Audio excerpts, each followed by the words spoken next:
Team Raisa. Kukunin ko lang po yung pangmalakasan ko. Ito yung kape ko, Team Raisa.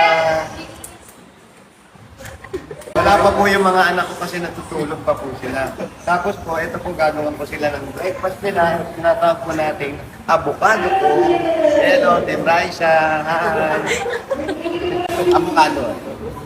Tulungin natin yan, yung avocado. Kailangan po. Medyo maliit yung lalagyan namin. Wala kami lalagyan dito. Lahat ng gamit po na yan, dala-dala namin dito sa barangay. Kompleto po kami kasi nakakahiya. Kung manghihiram kami, kasi matigas yung avocado. Sorry po, Team Raisa. Napamili ko po ito sa farmers kanina. Yan po, Team Raisa. Pagkatapos po niyan, okay na. Pwede nyo nang kainin yan. Okay, lalagyan natin ngayon yan ng gatas. Yan, lagyan natin para yung gatas, Team Raisa. Ito pong gatas natin ay galing pa po sa Sweden. Yan. Tapos lagyan ng ketchup. Walang ketchup! Alam si Paolo hindi kumakain ito. Avocado kasi maganda sa katawan. Medyo po Nilagay ko. gatas. Ito po. Bayan. Malabnaw. Konti, Team Raisa. Team Raisa. Ngayon po, hindi dyan natatapos. Para mas sumara po yan, lalagyan natin ngayon. Okay na sumama yung tubig. Tubig ka na naman yan. Oo. May tubig ka na! Yan.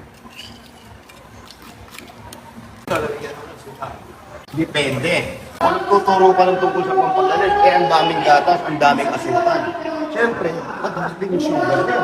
So, hindi asukal lang lalagay natin. Lalagay natin siya ng... Ay mo. Hindi! Ano to? Stevia drops. Oh, Sibia, ayan. Yan ang gagamitin natin. Mga ilang patag lang yan.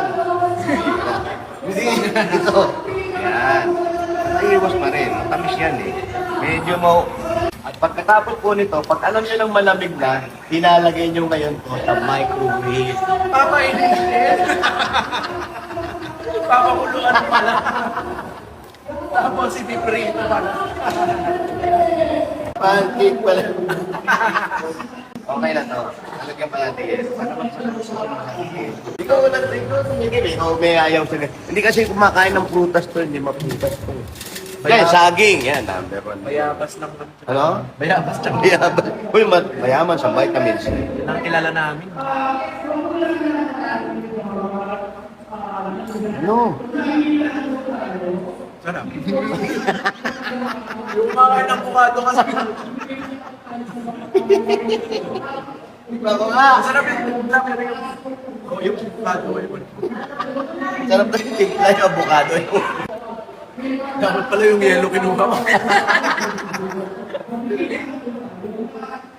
Ano? Ano ba dapat yung lasa ng avocado? Yan. So, ayan po, Team Raisa. Sana marami kayo natutunan. Salamat po. Mangantana!